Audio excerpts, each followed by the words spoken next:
Magandang umaga po sa inyong lahat. At ako po si Cleven at ang leader sa grupo nito.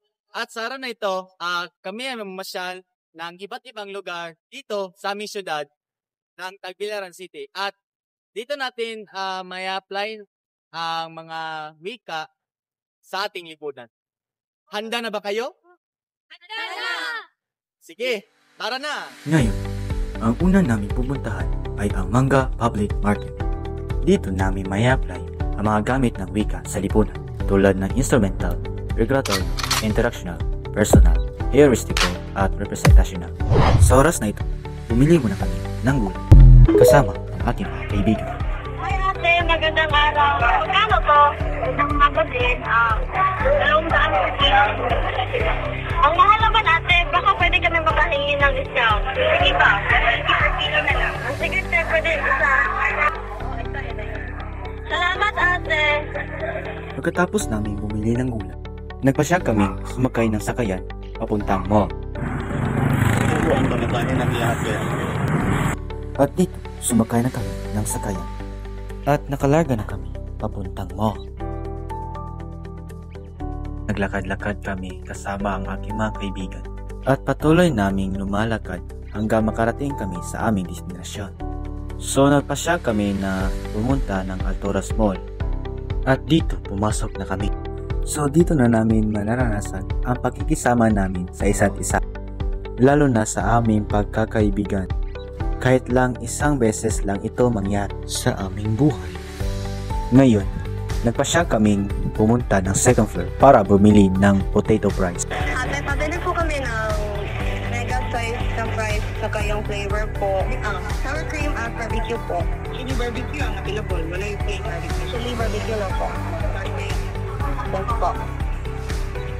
Ang bayad mo, ang target. Salamat. Ate, magandang umaga. Ano bang meron po potato corner? Bakit sobrang sarap?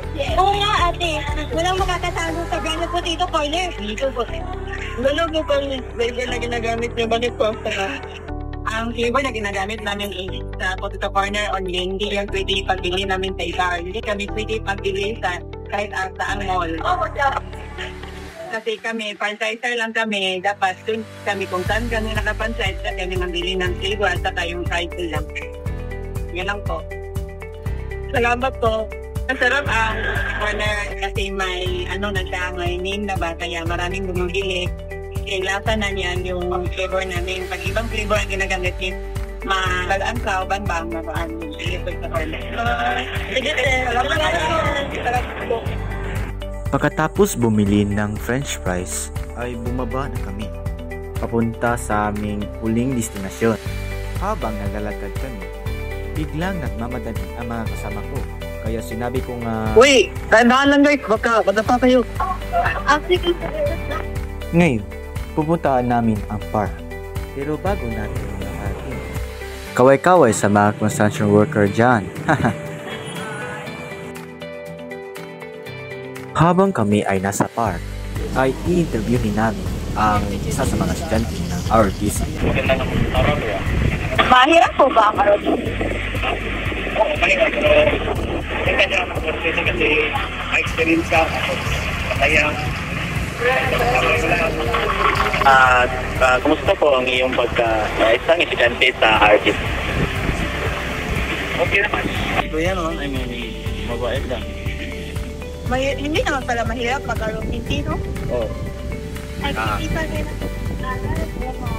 Mas sobrang tuwa pa rin nila kahit nag-ROTC sila. Approachable talaga sila. Pagkatapos naming interview, bumisita kami sa museo para manood ng mga dokumentaryo tungkol dito.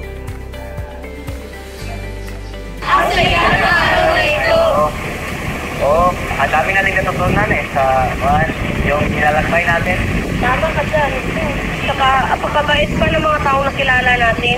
Hindi sila masungit. Friendly talaga sila. Tama kayo dyan. Papunta ka tayo sa ibang lugar. At Oo. busog naman ako.